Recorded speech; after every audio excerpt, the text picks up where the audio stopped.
Good evening, and welcome to this special breaking news edition of Alert View. What is happening in the heart of British politics tonight is not just a news story. It is a full-blown political earthquake, a historic collapse unfolding right before our eyes. The walls of Westminster are not just trembling, they are coming down. Indeed, James. Tonight we are not talking about a leadership crisis, but about the complete disintegration of a major political party. Keir Starmer's entire front bench has collapsed. 43 members of parliament have resigned in a coordinated revolt, the most dramatic in modern British political history. This isn't a schism, it's an implosion. And let's be absolutely clear for our viewers how this storm began. At first, it was just whispers in the corridors of Westminster, quiet concerns about unusual spending and contracts being handed out without oversight. But in the early hours of this morning, social media and news tickers lit up like wildfire. Resignation letters began to pour in, one after another, minute by minute. Initially, Starmer's team tried to dismiss it as a mere internal reshuffle. The irony: it quickly became clear that this was no reshuffle. It was an all-out rebellion.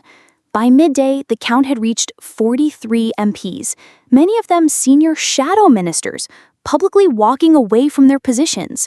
But it is what they revealed, James, that sent shivers down the spine of the entire political establishment. And this is the real bombshell. The resignations were not based on feelings or political disagreements. They came backed with hard evidence, signed documents, leaked emails, detailed financial records, and every piece of evidence painted another chapter in a horrifying story of deceit and the abuse of public trust.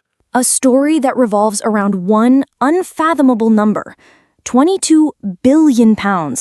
That is the scale of the financial conspiracy that finally broke the dam. A sum masterfully channeled through backroom contracts, shielded from the very MPs elected to ensure accountability.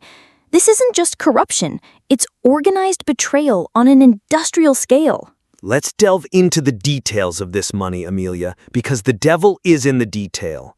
This staggering sum was allegedly funneled through private firms with direct links to Starmer's advisors and campaign donors, companies that appeared out of thin air with no known record of providing the services they were hired for.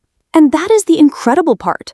One of these firms, reportedly owned by a former Blair-era strategist and a key donor to Starmer's leadership bid, received £3.4 billion for what was described as digital messaging and policy advice. When journalists investigated, they found no trace of any work, not a single policy draft, no public campaign, absolutely nothing. And another company secured over £1.2 billion for what was described as grassroots outreach, yet it failed to produce a single report or voter database. The deeper reporters dug, the clearer the picture became. These were not mere oversights. These were coordinated, deliberate efforts to funnel money into the pockets of loyalists and insiders. But James, the scandal goes beyond just the money. What has now been exposed is a repressive culture within the party, a culture of fear designed to silence any dissenting voice. Several resigning MPs revealed that they had raised their concerns internally months ago. And what was the result? They were threatened with deselection or stripped of their roles. And there is chilling evidence of this. One MP shared an allegedly sent email from a senior official close to Starmer, which simply read, "Pushing this narrative will have consequences." Within a single week, that same MP was removed from 2 key policy committees. This isn't politics. This is thuggish intimidation. And it gets worse. The leaked documents have revealed the existence of a so-called leadership loyalty network, an unofficial group of MPs, donors, and strategists operating completely independently of the party's formal structures. This group, according to the leaks, was coordinating which firms received contracts, which MPs were promoted, and even which journalists were granted exclusive access to the leadership.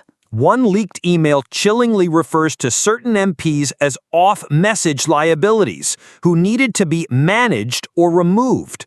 Another describes critical MPs as problems we can deal with after the next election. This confirms the worst fears, that Labor under Starmer had become a tightly controlled machine that rewarded blind obedience and crushed dissent. And this deceit hasn't just affected the politicians. It spread to the grassroots, to the very soul of the party. Constituent Labour parties across the country, from Birmingham to Manchester and Sheffield, have erupted with rage. Motions of no confidence are pouring in. Thousands of activists, the same people who knocked on doors tirelessly for the party, are canceling their memberships en masse. And the trade unions, historically Labor's financial backbone, have delivered an ultimatum. Unite, GMB, and the CWU have issued a joint statement. Either a full, independent inquiry is launched within 72 hours, or all funding will be suspended indefinitely. They have described the current leadership as rogue and morally bankrupt. The public has also delivered its verdict. Polling data released just hours after the wave of resignations showed Labor's popularity plunging by double digits.